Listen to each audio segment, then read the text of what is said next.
Boa tarde a todas e a todas. Mais uma entrevista, daremos continuidade ao projeto que vemos realizando. Data de hoje, dia 5 de março de 2021, às 15 horas. Sou a professora Raquel Rodrigues, professora do Departamento de Educação da Universidade Estadual de Feira de Santana, e a entrevista faz parte do projeto de extensão LAMULE, Laboratório Multidisciplinar das Licenciaturas. O projeto, a formação de professores em educação física da UFES e a relação com a educação básica. Contribuições do componente curricular estágio, que está articulado com a disciplina de estágio curricular 4, do curso de educação física, que trata a educação física no ensino médio. O projeto possui o objetivo de compreender o lugar do planejamento na execução de atividades nas aulas de educação física, bem como a superação da dicotomia da teoria e prática a partir da abordagem crítico-superadora. Quero agradecer ao professor Flávio Melo pela disponibilidade em participar dessa entrevista, em trazer um pouco da sua experiência para o debate acerca da formação de professores e para o ensino médio da educação básica. Boa tarde, Raquel. Obrigado pelo convite e fica à disposição para o diálogo de agora. O professor Flávio, ele possui graduação em Educação Física, licenciatura plena pela Universidade Federal de Sergipe, 2001, especialização em Educação Física Escolar pela Universidade de Tiradentes, 2005, mestrado em Educação pelo Programa de Pós-Graduação em Educação da Universidade Federal de Sergipe, 2011, e doutorado em Educação pelo Programa de Pós-Graduação de Educação da Universidade Federal da Bahia, 2017. Professor adjunto do Departamento de Educação da Universidade Federal Rural de Pernambuco, UFRPE, na área Métodos e Técnicas de Ensino, atuando no curso de formação de professores de Educação Física, com a disciplina Estágio Supervisionado Obrigatório. Tem experiência na área de Filosofia da Educação, Teoria Educacional, Teoria Pedagógica, Didática, Educação Física Escolar, trabalhando principalmente nos seguintes temas: fundamentos históricos ontológicos da atividade educativa, fundamentos da didática, estágio obrigatório supervisionado e educação física escolar. Professor Flávio, eu gostaria que o senhor falasse um pouco hoje em dia o debate está sendo colocado, a questão dos ciclos de escolarização. E falasse um pouco o que é o ciclo de escolarização e qual a importância para a educação e a educação física. Então, o debate sobre essa forma de organizar o ensino, chamada de ciclos de escolarização ou ciclos de aprendizagem ou ciclos de vida, né? Depender das fontes que você vai se valer, pode encontrar essas nomenclaturas. Ela data desde 1920, quando se colocou na mesa o debate sobre a flexibilização da organização do ensino por série, que é a forma predominante, né, naquele contexto e ainda segue predominante no nosso contexto. Desse debate, né, uma das primeiras experiências que nós tivemos de fôlego foi ali em 1980, em São Paulo, Paraná, ali em 1990 e 2000, não teve nenhum estado da federação que não tivesse travado, se confrontado com essa discussão de como organizar o ensino. Então, por definição, nós poderíamos dizer que o ciclo de escolarização, ou ciclos de escolarização, é uma escolha pedagógica uma escolha político-pedagógica, na qual visa estabelecer, no curso do projeto de escolarização, períodos de tempo pelos quais os estudantes têm que vivenciar, né, ao longo do processo da sua aprendizagem escolar. Essa definição ela imanentemente pressupõe que por trás de uma concepção de ciclo de escolarização existe, né, uma dada explicação sobre o que é a história, o que é a realidade, o que é o ser humano e como ele se desenvolve, como também uma concepção de educação escolar. Dito isto, nós poderíamos dizer que a importância desta discussão, deste objeto de discussão, primeiro, é demonstrar que toda atividade educativa ela está modulada por uma determinada concepção de desenvolvimento. Pois é esta concepção de desenvolvimento que vai orientar, né, do ponto de vista da apropriação do conhecimento, ou seja, da formação da subjetividade, que nesse processo ela vai, ao fim e ao cabo, desenvolver um tipo de personalidade, né? Alterando essa concepção de desenvolvimento, você vai alterar uma concepção de ensino. Isso permite que a gente, quando se discute o porquê da necessidade de substituir a série pelo ciclo, né? Ou o porquê de permitir a coexistência dos ambos modos de organização do ensino, nos permite nos perguntar, mas qual concepção de desenvolvimento está por trás dessa forma de organizar o ensino? Ou seja, essa organização do ensino visa qual destinatário? A quem nós estamos nos dirigindo? A segunda importância que eu vislumbro é que a escola e o conjunto dos professores e professoras, ao organizar o trabalho pedagógico, devem partir da compreensão de quais atividades sociais motivam e regulam o comportamento dos estudantes. E dentre estas atividades, saber qual, naquele período de desenvolvimento, né, naquele período escolar, se torna fonte, né, se torna gerador, promotor de desenvolvimento. Logo, a gente pode compreender que a organização do ensino, né, pode, né, ser orientado pelas épocas e os períodos socio-históricos do desenvolvimento cultural do ser humano, né? Lembremos que a dimensão, né, social, ele, à luz, né, de uma concepção de desenvolvimento histórico-cultural, né, do ser humano, a dimensão social sempre, né, está preponderando, melhor dizendo, sobre a dimensão natural. Isso nos exige, né, compreender como se dá, né, nos ciclos de escolarização, como se dá o desenrolar desse desenvolvimento.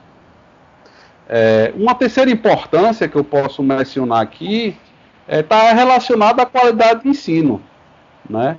Como sabemos, os seres humanos se humanizam na sociedade capitalista a partir de relações alienadas e alienantes.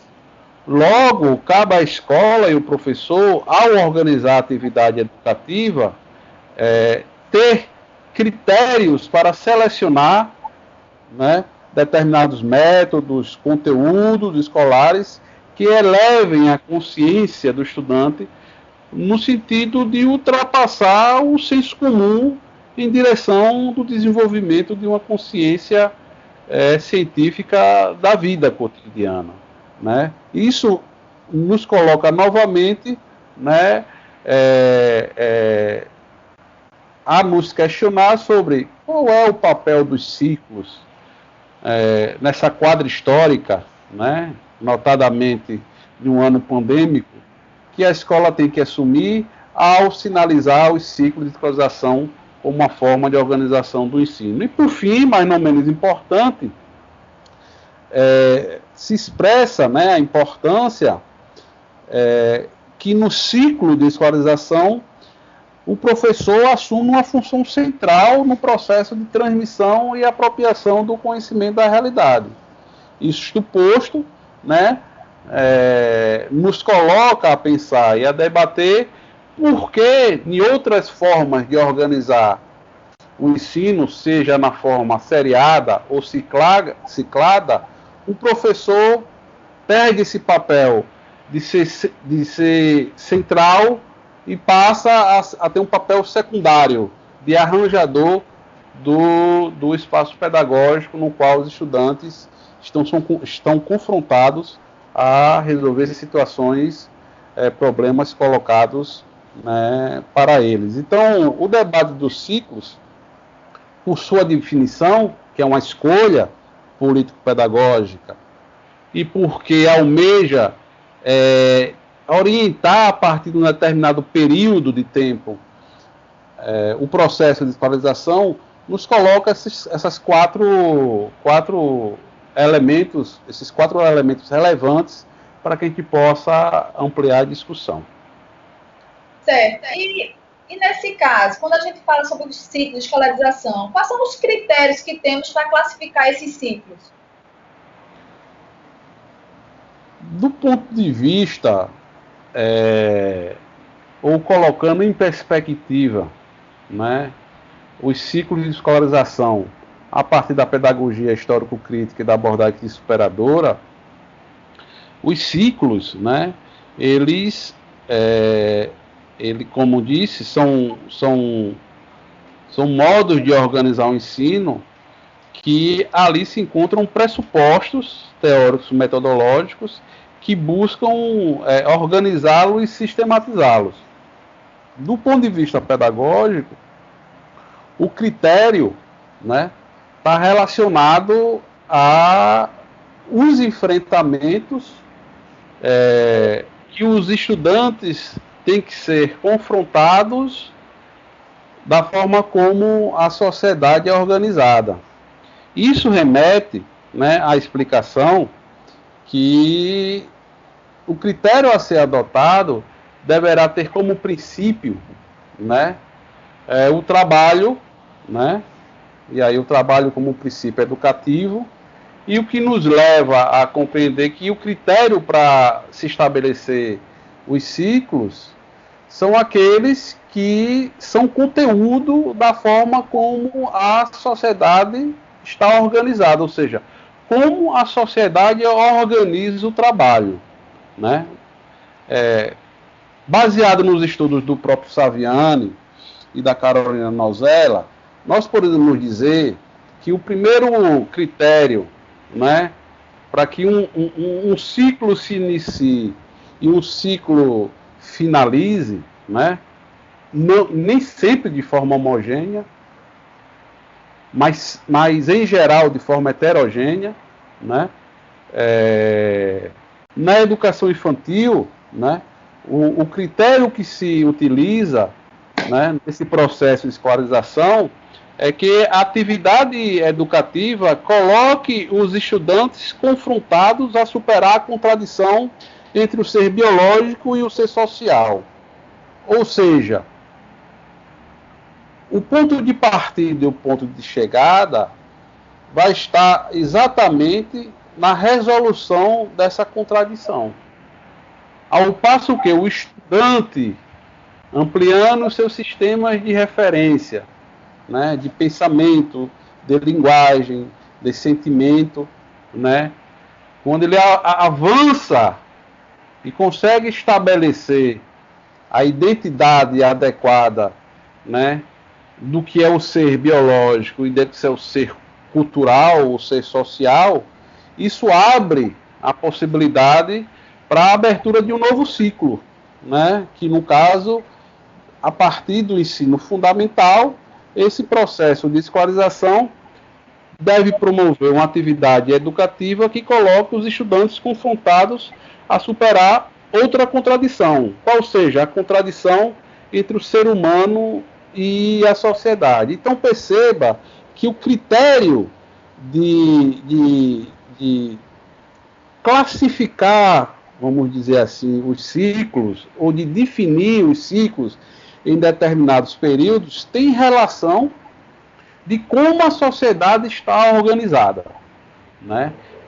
Por consequência, né, quando nós fazemos a transição do ensino fundamental para o ensino médio, nesse momento do processo de escolarização, né, a atividade educativa deve promover, né, o confronto, né, das contradições do ser humano e do trabalho, ou seja, os estudantes estarão confrontados, né, a superar essa contradição. Na verdade, não é superar, melhor dizendo, seria tomar consciência dessas contradições e aí, né, diante das várias escolhas que a sociedade nos dá, fazer aquela que melhor esteja consciente, né, para você. E por fim, no ensino superior, quando nós transitamos do ensino superior, do ensino da educação básica para o ensino superior, nesse momento o processo de escolarização deve promover uma atividade educativa que coloque os estudantes confrontados a superar a contradição entre ser humano e cultura, a produção da cultura. Veja que nesse enfrentamento do modo de vida, e aí o modo de vida capitalista é o critério para que se estabelecer um período de aprendizado, né, sobre a vida realmente existente, porque, ao fim e ao cabo, dentro dessa perspectiva que a gente defende, o conteúdo da escola é o conteúdo da vida, que, mediado pelos objetos de estudo de cada componente curricular, vai nos permitir, a partir de sucessivas aproximações, nos conectar ao processo e desenvolvimento, né, do gênero humano, da vida humana. Então, do ponto de vista pedagógico, esses são os critérios que eu posso dizer que permita, né, um início e um término do ciclo e que permita você orientar, né, todo um processo de escolarização, tendo como função social da escola, né, a elevação do pensamento teórico dos seus estudantes. E nesse caso, quando a gente fala sobre os critérios de classificar os ciclos, quais são os conceitos chaves para entender os ciclos de escolarização? Gostaria que falasse um pouco sobre esses elementos. Então, o primeiro conceito chave que nos permite compreender o papel que o ciclo de escolarização ocupa, né, no processo de formação da personalidade do estudante, é a função social da escola. Porque, note, eu disse no início que os ciclos de escolarização pressupõem uma teoria pedagógica, né? E quando eu digo que pressupõe uma teoria pedagógica, é porque ali tem uma concepção de educação escolar e qual o papel que ela assume numa sociedade decidida em classes sociais, como é o modo de vida capitalista. Então, o primeiro conceito-chave é este. O segundo, que está ligado intimamente com o primeiro, é a concepção de desenvolvimento humano. Ou seja, ali nos permite entender qual é a gênese e o desenvolvimento do ser humano, né? Como atualmente esse ser humano se estrutura, né, e funciona dentro de um determinado modo de vida. O terceiro conceito-chave é o próprio trabalho educativo. O que é o trabalho educativo? Né? Dentro da perspectiva histórico-crítica, né, e com as contribuições da abordagem superadora. O quarto é o trato com conhecimento, porque ali você vai permitir entender quais são os critérios, os princípios que se permite selecionar, organizar e sistematizar os conhecimentos ao longo de um período, né? E por dentro né, dessa compreensão, tem dois conceitos chaves que nos permite até, né, distinguir e justificar porque os ciclos de escolarização supera por incorporação a organização do ensino por série, que são as noções entre a lógica formal e a lógica dialética. Então, esses 5 conceitos chaves, eu acredito que desencadeia um conjunto de compreensões que permite nós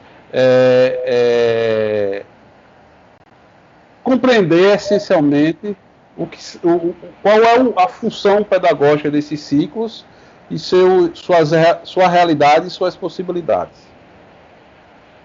Ô Flávio, nesse caso, quando a gente fala sobre a questão dos ciclos, você já trouxe alguns elementos, mas eu gostaria que você trouxesse mais algumas questões sobre a questão do ciclo do ensino médio.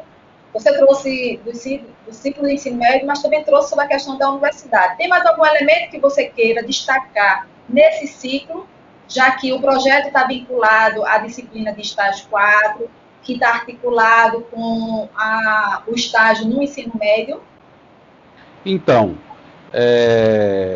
rememorando, né, que nós, né, defendemos que todo o projeto de escolarização, né, da escola brasileira ela seja orientada por 4 ciclos, né? O primeiro ciclo, que é o ciclo da organização da identidade dos dados da realidade, que vai da creche ao final da educação infantil, que é perseguido por um segundo ciclo, né?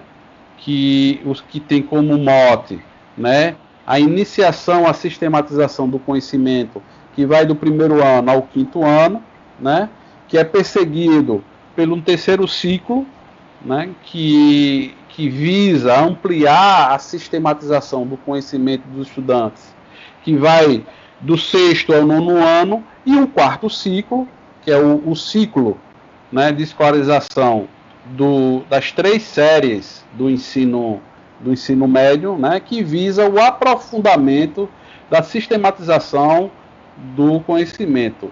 Note que aí, né, o conhecimento aqui entendido como movimento em espiral ascendentes, né, onde as curvas dessa espiral, né, ao passo que vão se alargando, eles vão expressando, né, a ampliação dos sistemas de referência dos estudantes com relação ao seu modo de vida, né? Por isso que nós falamos que os critérios para estabelecer um processo de início e transição para outro ciclo se dá pela aproximação dos estudantes com o modo de vida mediado pelo objeto de estudo de cada disciplina, né, nos coloca, né, na situação de explicar o que é o essencial desse ciclo, haja vista que é o ciclo onde o estudante tem que aprofundar, né, a sistematização do conhecimento historicamente acumulado. A primeira questão que eu posso dizer, né,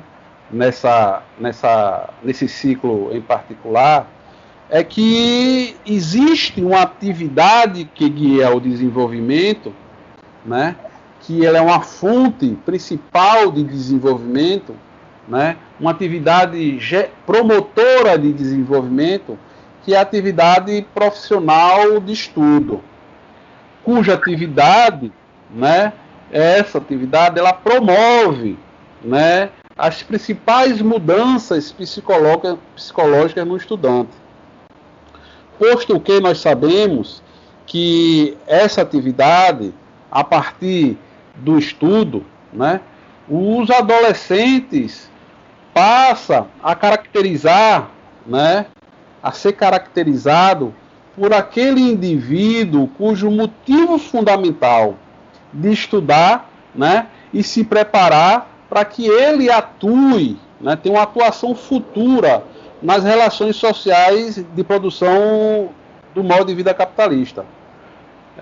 Com efeito, né, o adolescente começa, né, ali na transição, né, do ensino fundamental ao ensino médio, ele começa a despertar o interesse pelo significado do conhecimento científico, né, que é esse conhecimento científico que vai explicar o que é o mundo do trabalho, né, e por sua vez, é nesse ciclo, a partir dessa atividade que guia o desenvolvimento desses estudantes, que ele começa a desenvolver, né, o que nós chamamos de interesses cognoscitivos científicos, né? Essas explicações elas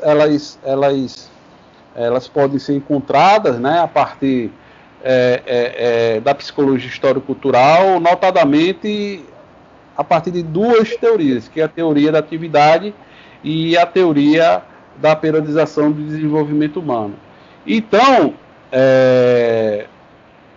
o adolescente, nesse momento, como ele está preocupado, né, com o mundo do trabalho, com sua atuação no mundo do trabalho, por isso que é atividade profissional e de estudo, né, ele terá como modelo de conduta o adulto, né, e por isso ele busca se apropriar dos procedimentos elaborados socialmente através de ações com os objetos culturais, né, visando dominá-los e aplicá-los nas resoluções das situações, problemas postos pelo modo de vida. E o modelo, né, que ele busca para encontrar esses procedimentos são as relações sociais, né, nas quais os adultos hoje são submetidos. Então nós podemos dizer, né, como foi dito lá adiante, que o estudante no ensino médio, né, deverá, a partir do desenvolvimento do pensamento teórico, né, enfrentar a contradição da relação entre o ser humano e o trabalho, que o modo de vida burguês hoje, né, se expressa pela relação entre capital, trabalho assalariado, mercado de trabalho e mundo do trabalho, os projetos históricos, capitalismo, socialismo, a função científica, né, e tecnológica do conhecimento, e por aí vai, né, sendo desenvolvido, né, e vamos dizer assim, linkado, repito, com cada objeto de estudo de cada componente curricular. Exemplificando no âmbito da cultura corporal, que é o objeto de estudo e ensino da educação física, ali pode ser travada, por exemplo, como o processo de profissionalização das atividades sociais da cultura corporal, né? Por exemplo, nós poderíamos tratar essas questões a partir deste enfrentamento, porque ali o aluno necessita, né, ir além do conhecimento sensível, né, dado à vida cotidiana, e desenvolver um conhecimento racional, científico, que vai permitir ali estabelecer os nexos e relações de como o ser humano, em determinadas relações de produção, né, em determinadas relações de trabalho, né, ele produz a vida, né, e reproduz determinados valores, determinados significados. Então eu diria que especificamente no ensino médio, essas são as principais características, dentre outras, né, que possam estar ligadas à linguagem, ao sentimento, né, à imaginação, ou seja, aquelas funções psicológicas superiores que estão interligadas, né, com o desenvolvimento do pensamento. Ô, Flávio, nesse caso, quando você fala sobre a questão da profissionalização, se a gente for exemplificar para ser trabalhado um conteúdo de ensino no ensino médio, se a gente pegar a questão do futebol, a profissionalização do esporte, então, nesse caso, fazer toda uma discussão, não apenas técnica, mas tática, e também as relações que eles travam nessa dimensão dentro de uma sociedade capitalista, dentro dessa relação de trabalho, é possível, tem condições? Queria que você trouxesse um pouco dessa sua experiência nessa abordagem. Sim, veja, quando eu falar profissionalização, eu estou imediatamente, né, negando o seu contrário, que é o amadorismo, né, pegando a dialética, né.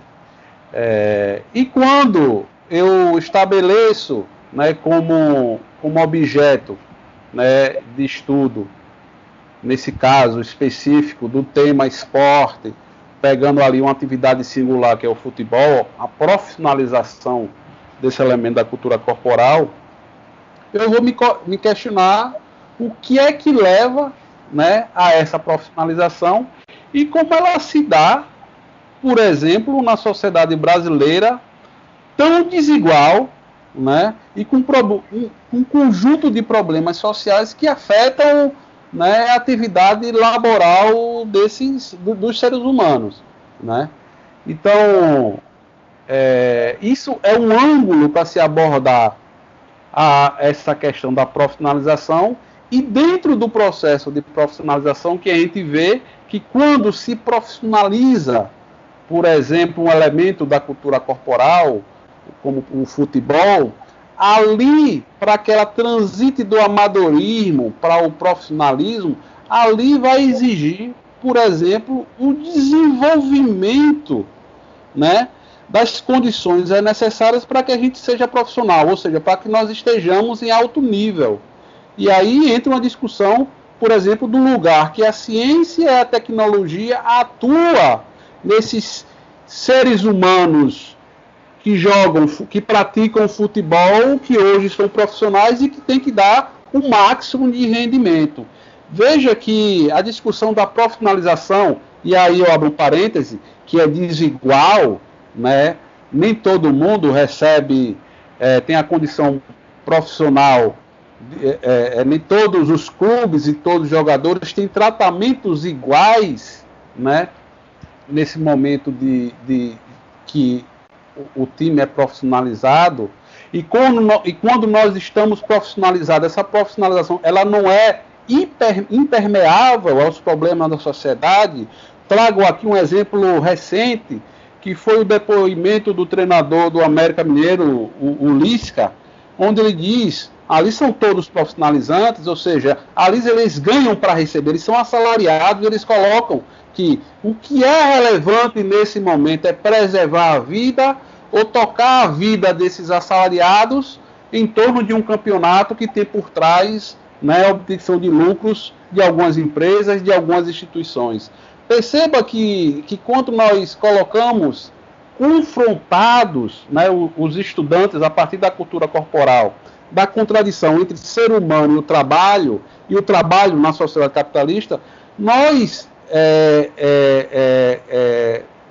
somos exigidos a estabelecer interlocuções com outras esferas, né, do modo de vida capitalista, né? E aqui eu podia ficar colocando, por exemplo, quando a gente se discute a profissionalização, o que isso significa naqueles profissionais do Corinthians que implementaram, né, um tipo de relação democrática, né, onde diferentemente foi encontrado em outros times, né? Então veja, aí nós já adentramos na esfera política, né, onde você percebe que ali tem um combate, vamos dizer assim, de um certo modo, ao trabalho alienante e alienado pelos quais os jogadores de futebol são submetidos.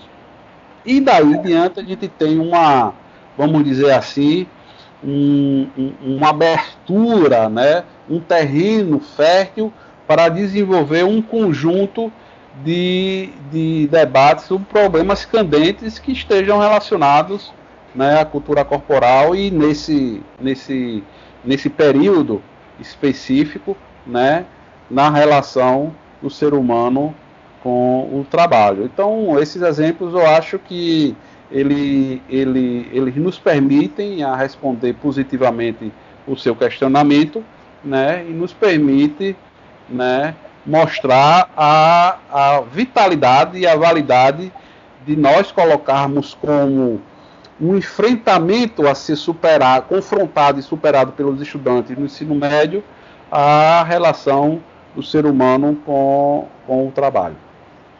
Muito bom. Para concluir a última questão, qual a diferença entre etapas, séries e ciclos? Então, as etapas da escolarização, nós temos grandes etapas, né, que pega a educação infantil, a educação básica, né, o ensino superior. Essas etapas, né, se você pega pela legislação, ali ela tem, né, um conteúdo a ser apropriado, né, que vai permitir o estudante ser escolarizado, ou seja, ele vai se apropriar de um conjunto de saberes, né? Esses saberes, os conteúdos são culturais, e quando falo que são conteúdos culturais, são aqueles expressos nas suas formas mais desenvolvidas, como a ciência, né, a filosofia, a arte, a política, né?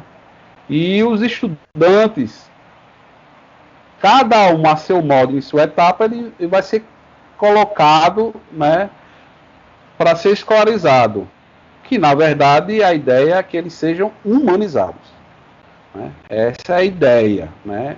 Se criou essa orientação.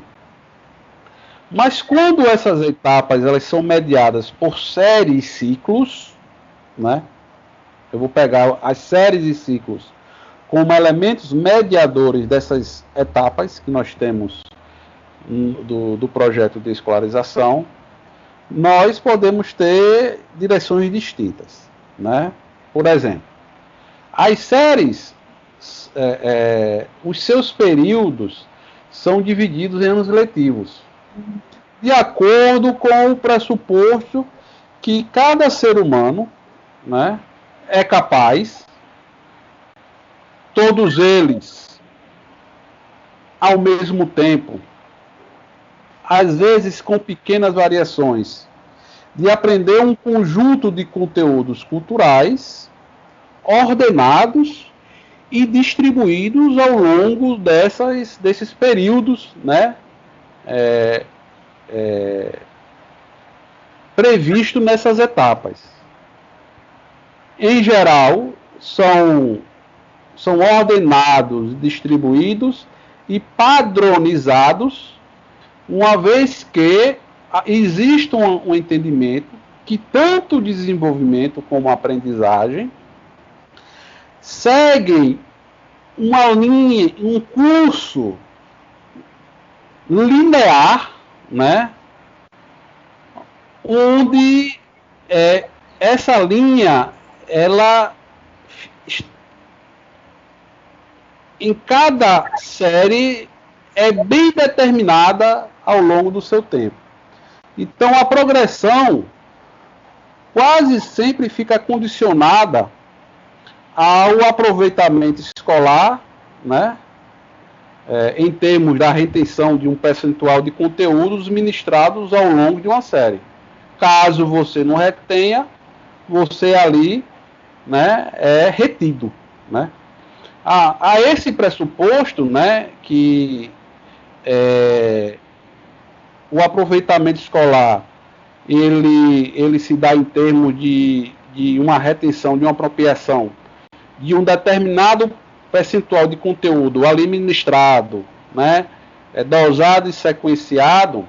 Existe um segundo, né, que diz que o aproveitamento nessas condições, numa série, é o pré-requisito para o aproveitamento na segunda.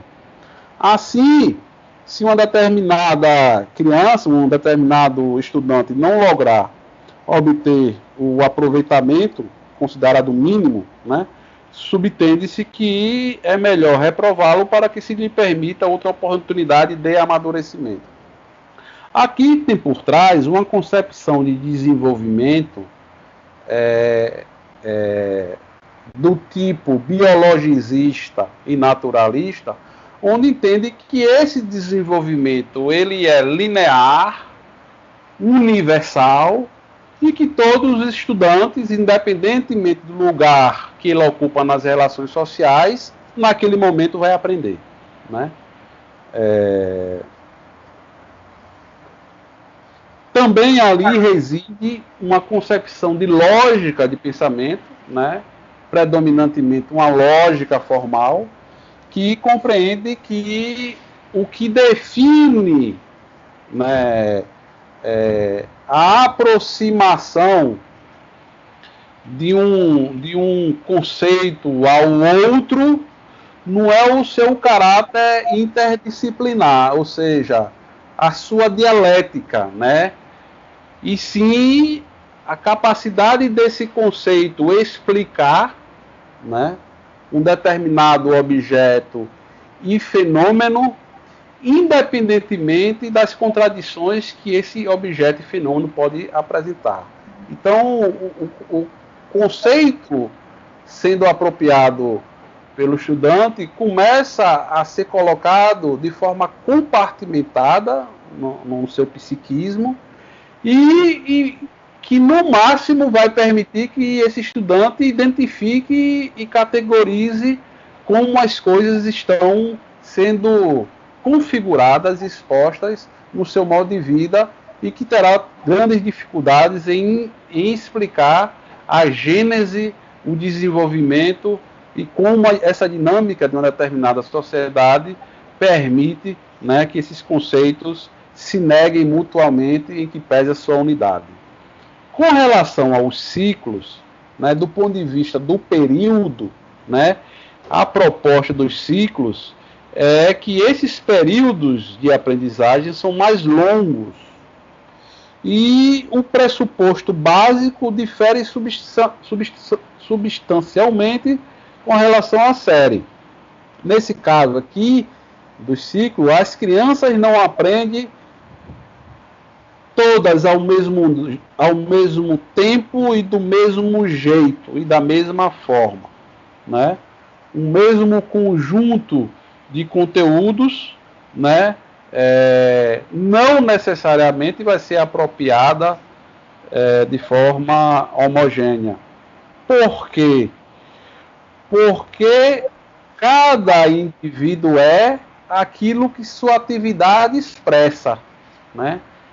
Ou seja, nem todos os estudantes eles estão vivenciando todas as determinações que as realidades sociais, os quais eles estão imersos, né, exigem, né?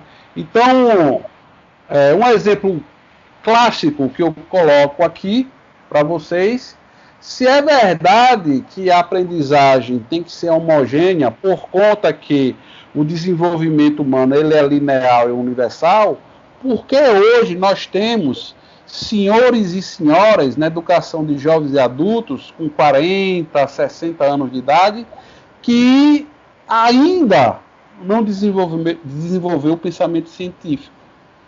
Ora, como um professor de educação física, como um professor de matemática, ao entrar na sala, né, a partir de uma concepção biologizante, naturalista, de organizar o ensino, como por série, vai compreender esse fenômeno? Bom, o que nós vemos aí é que imputa ao estudante a culpa de todo o seu fracasso escolar por ele não ter desenvolvido um pensamento teórico. Nós não sabemos que o lugar que nós ocupamos nas relações sociais, o Vygotsky chama isso de situação social de desenvolvimento, né, ela implica, né, nessa forma de aprendizagem. Além disso, as fases pelas quais as crianças passam em seu desenvolvimento dificilmente podem ser contidos em um período muito curto, como, por exemplo, um letivo, por exemplo. É por isso que tentando subverter a lógica do ensino por série, o ensino por ciclos, eles permitam essa ampliação, né, desses tempos de aprendizagem para que possa, assim, né, ali, né, considerando a heterogeneidade que nós temos de nossos estudantes com relação às aproximações ao saber sistematizado, ele possa, né, ir aproximando e ir alcançando, né, o objetivo central de cada ciclo.